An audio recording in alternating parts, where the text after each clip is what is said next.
من بعد التفاعل ديالكم في الوثائقي ديال ولد الشعب مدينه السلامشي قلب على خدمه في الفلوق الاولاني. دابا الفلوق الثاني ديالنا غادي تكون الانطلاقه ديالو من مدينه سالا الى مدينه الرباط.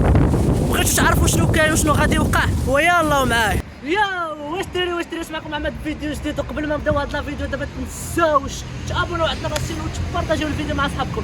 انا اليوم حاليا كنت واجد في مدينه الرباط عاصمه المغرب عاصمه الثقافه، واليوم غادي نمشيو نشجعوا المنتخب المغربي. ايوا دابا شوف وبقات تشوف ويلا معايا. وكيف العاده الدراري والدريات دابا انا حاليا كنت واجد في قلب مدينه الرباط.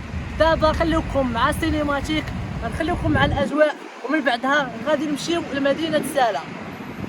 هنايا حاولت نبارطاجي معكم على داكشي اللي قديت ونعطيكم واحد السينيماتيك على مدينة الرباط. صراحة الجو فيها واعر بزاف بزاف. وكيف العاده اخوتي وخواتاتي غادي نمشيو لمدينه سالا باش نتفرجوا في الاجواء ديال المنتخب الوطني. ايوا دابا ويلا معايا.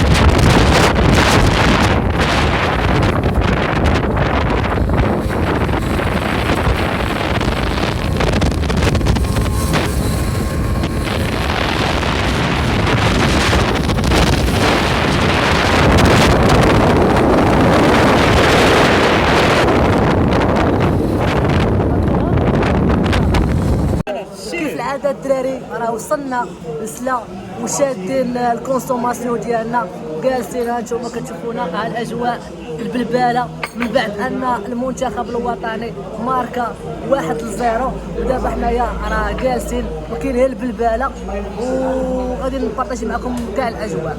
تبعوا معايا الفيديو من الاول حتى الاخر وما تسكيبيوش ويلا معايا. ايوا دابا الدراري من بعد ما سالينا التفراج ديالنا تشجيع المنتخب الوطني، دابا انايا حاليا في سلا وبغيت نقول لكم شكرا بزاف الراس لافوكا وشكرا للمنتخب المغربي بالفريق ديالو.